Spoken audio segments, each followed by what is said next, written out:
Hello everyone and welcome to my review of the 2022 model year of Kia's Stinger GT. This is undoubtedly one of the best value vehicles on the market today.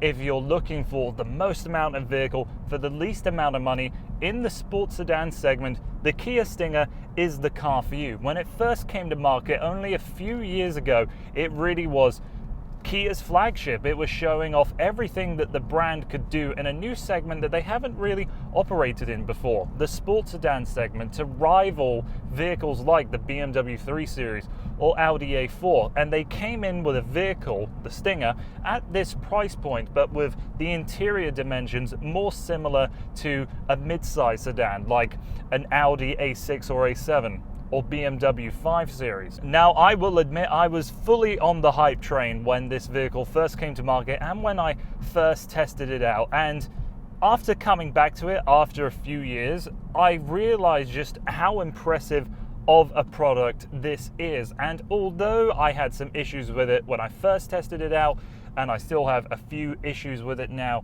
this is a great vehicle no matter which way you look at it. And there are always going to be individuals that just can't see themselves buying a vehicle in this sort of segment that isn't a BMW or an Audi for whatever established reasons they may have. And the Kia might not live up to all of those aspects, but it certainly lives up to most. So the reason why I'm testing it out today in the 2022 model year is that the Stinger has had a little bit of a refresh. It now has some new interior and exterior details. So for the interior, a new 10.3-inch touchscreen that we've seen in some of the latest Genesis models. You can see on the steering wheel and on the outside, we've got the new Kia badge. And if I remember correctly, the shape of the key is slightly different, with more squared off rectangular buttons as opposed to the big circular one. The model I'm driving has the Suede Package, so we get the red seat belts, red stitching, suede across the dashboard,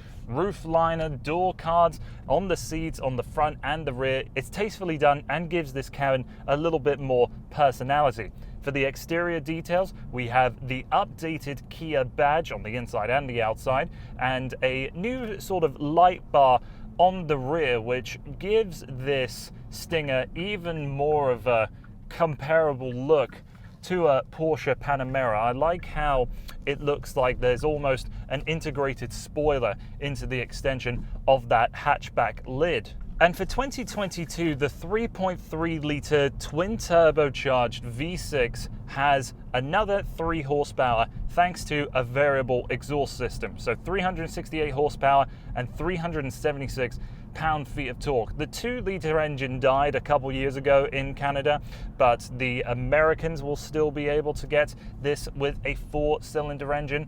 But for the rest of the drivetrain components, it's only with the 8-speed automatic transmission and all-wheel drive for the Stinger. Now, the power to this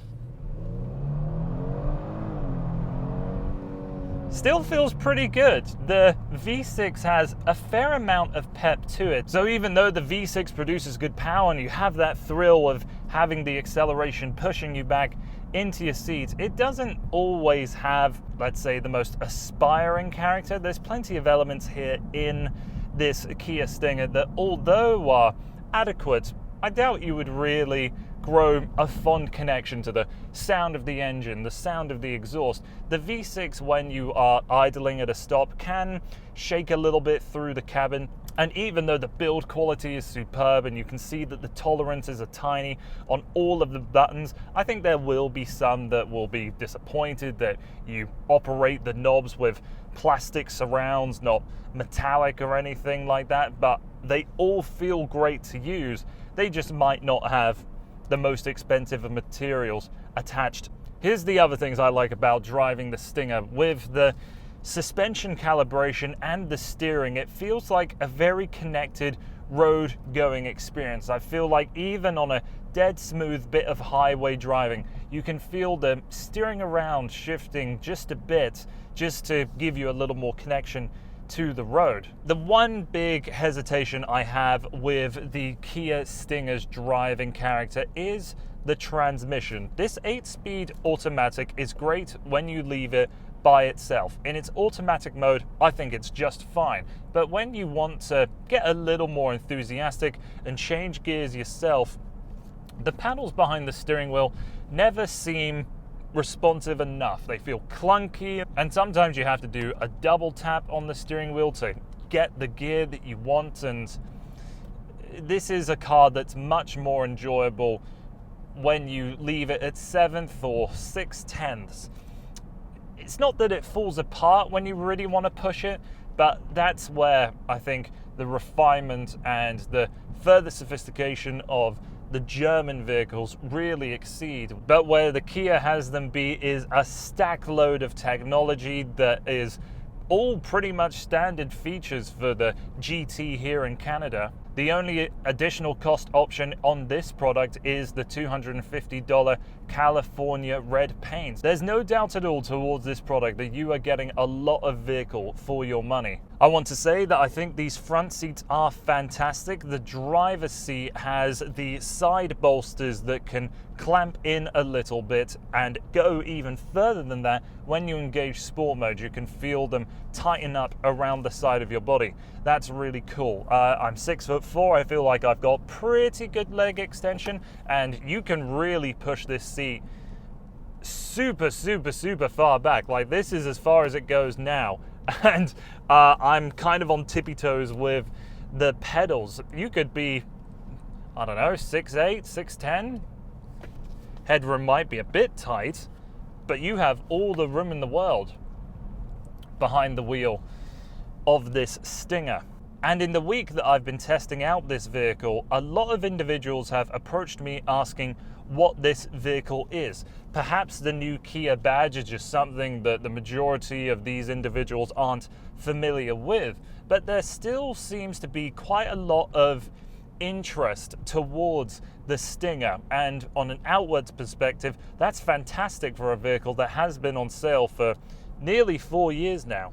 So to wrap up my thoughts on this quick review of the 2022 Kia Stinger, this is still a mighty impressive vehicle that I had forgotten how much I appreciated, really. Yes, it's a very left field choice, and you might have to be convincing a few too many people justifying your reasons buying it over something like the pre-established BMW 3 Series or 5 Series or anything else from the premium brands. But I think you're going to get into this product, really appreciate it for what it is, marvel at the amount of amenities that come as standard in this product, and with the updates that have come along in the years since my initial test, I think this has just been further improved, further refined, and more desirable than ever. So thank you very much for taking the time to watching this quick review here on the Drive Guide. Have a wonderful rest of your day.